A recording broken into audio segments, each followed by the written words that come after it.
Bonjour, bienvenue, ici Roy Palace, le prof de dessin du net. Et aujourd'hui, je voulais vous poser une question puisque il y a quelques semaines, j'ai sorti mon cours Copie Parfaite qui vise à apprendre aux gens à faire des dessins hyper réalistes naturellement.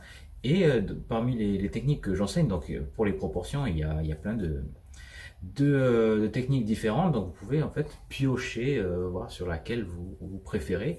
Et ce sont des techniques qui peuvent de temps en temps, hein, pour certaines, alors il y a l'étoile passe-partout dont vous avez un extrait sur YouTube, hein, là sur ma chaîne. La vidéo s'appelle Obtenir des proportions parfaites grâce à l'étoile. Oui, voilà, grâce à l'étoile passe-partout. Et voilà, c'est une alternative à la grille de Dürer. Donc c'est aussi une technique que j'enseigne dans le cours des proportions. Donc vous pouvez voir le programme dans la description en dessous.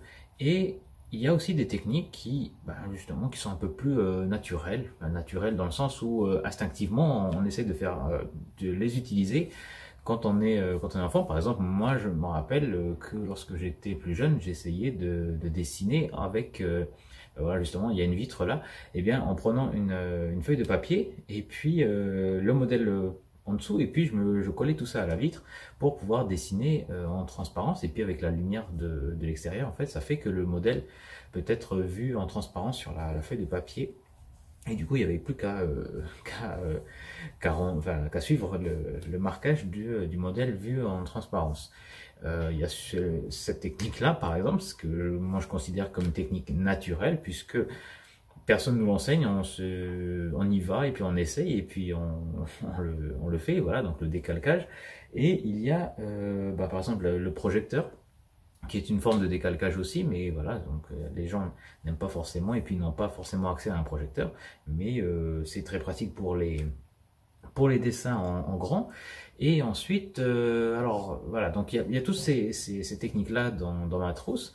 Et bon, il y en a d'autres encore. Il y a aussi la tablette éclairante et tout. Bon, je vais pas toutes les faire, mais en gros, là, je pose la question, c'est est-ce que décalquer finalement c'est tricher? Si on est dessinateur, est-ce que c'est tricher décalquer? Alors, la grande majorité, je pense, des gens vont dire, mais oui, complètement, puisque voilà, on est dessinateur, on doit savoir faire les mesures avec à main levée, donc pas de règles, pas de compas, et tout. Donc, faut juste avoir le crayon, le papier, et puis voilà. Si le dessin est précis, et si le dessin est bon, et qu'on n'a pas utilisé d'autres accessoires, c'est que l'artiste il est bon, puisque finalement, s'il n'y a pas de matériel pour aider, ben, c'est qu'il n'y a que le talent qui est en jeu, qui joue. Et donc ça veut dire que si le dessin est réussi, alors que la personne n'a aucun matériel euh, pour l'aider, eh ben c'est que c'est quelqu'un de talentueux, quoi. Alors que si on commence à mettre la règle, le projecteur, le truc, on sait pas vraiment si la personne a du talent, et puis on se sent un petit peu floué peut-être quand on regarde un dessin et puis on apprend que le dessin il a été décalqué ou quelque chose.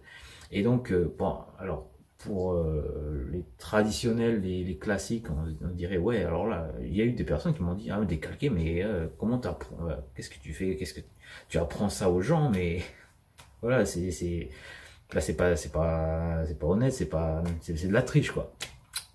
Et donc moi j'utilise le décalcage, je l'ai montré à mes élèves dans cette démonstration et dans le cours que j'ai fait, copie parfaite, comme alternative pour pouvoir se focaliser ensuite sur le dessin des textures, parce que ça prend beaucoup de temps les proportions, et puis il y a des gens qui ne trouvent pas que c'est de la triche, donc ils vont décalquer.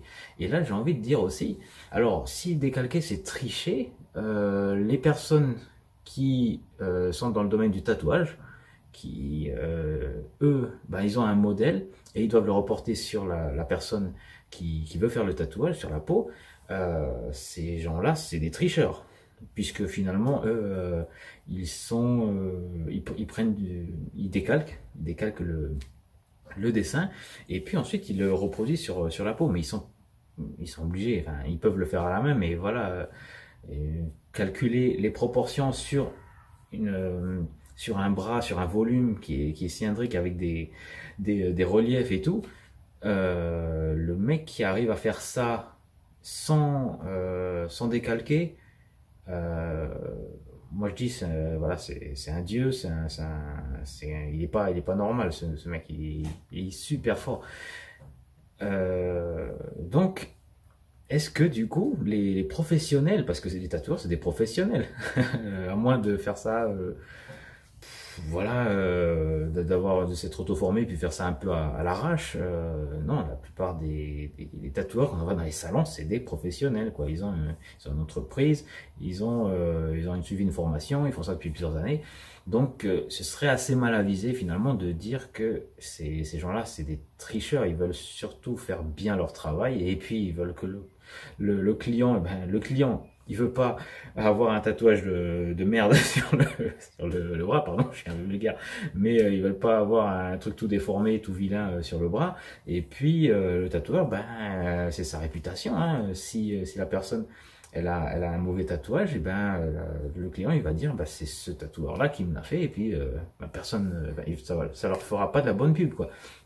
Donc voilà, donc c'est juste pour mettre en perspective. Donc le truc, est-ce que finalement décalquer là, c'est de la triche? Bah, c'est peut-être de la triche, mais en tout cas, si ça peut servir à mieux faire son boulot, moi je dis ouais. Moi, si jamais je me fais tatouer un jour et puis que la personne me dit je fais ça à main levée, t'inquiète, avec l'aiguille, non, pas besoin de préparation, rien, je le fais à main levée, je mesure à l'œil et j'y vais avec le dermographe et on verra ce qui sort. Là, je te dis non, non, non, non, non.